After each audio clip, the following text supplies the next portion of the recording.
ನಾಳೆ cabinet meeting ಇದೆ.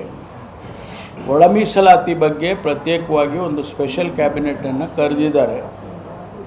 ಇಲ್ಲಿ ತನಕ ನಡೆದಿರ್ತಕ್ಕಂಥ ನಡವಳಿಗಳು ಮತ್ತು ಮುಂದೆ ಬರುವಂಥ ದಿನಗಳಲ್ಲಿ ಕಾನೂನಾತ್ಮಕವಾಗಿ within the framework of the constitution ಏನು ಮಾಡ್ಬೋದು ಅನ್ನೋದನ್ನು ಚರ್ಚೆ ಮಾಡಿ ಸಂಪುಟ ತೀರ್ಮಾನವನ್ನು ತಗೊಳ್ಳುತ್ತೆ. ನಮ್ಮ ಅಹವಾಲು ಏನು ಅಂದರೆ ಯಾರಿಗೂ ಅನ್ಯಾಯ ಆಗಬಾರ್ದು ಅನ್ನೋದಷ್ಟೇ ನಮ್ಮ ಅಹವಾಲು ಕೂಡ.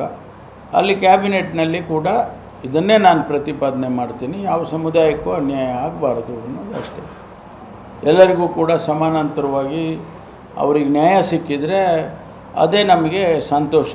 ಮತ್ತು ನಮಗೆ ಮತ್ತೊಂದು ದೊಡ್ಡ ಸವಾಲಿರ್ತಕ್ಕಂಥದ್ದು 56,000 ಹುದ್ದೆಗಳನ್ನು ತುಂಬಬೇಕು. ಈಗಾಗಲೇ ರಾಜ್ಯದ ಯುವಕರು ಅವರು ನಮಗೆ ರಿಕ್ರೂಟ್ಮೆಂಟ್ ಆಗಬೇಕು ಅಂತೇಳಿ ಒತ್ತಾಯ ಮಾಡಿದ್ದಾರೆ. ಅದು ನಮ್ಮ ಆದ್ಯತೆ. ಆ ಹಿನ್ನೆಲೆಯಲ್ಲಿ ನಾವು ಈ ಒಂದು ಒಳ ಮೀಸಲಾತಿಯನ್ನು ಕೂಡ ನಾವು ಒಂದು ಎಲ್ಲರಿಗೂ ಅನುಕೂಲ ಆಗುವಂಥ ರೀತಿಯಲ್ಲಿ ತೀರ್ಮಾನಗಳನ್ನು ಮಾಡಿದರೆ ಆ ರಿಕ್ರೂಟ್ಮೆಂಟನ್ನು ಕೂಡ ನಾವು ಮಾಡೋಕ್ಕೆ ಸಾಧ್ಯ ಆಗುತ್ತೆ. Thank you.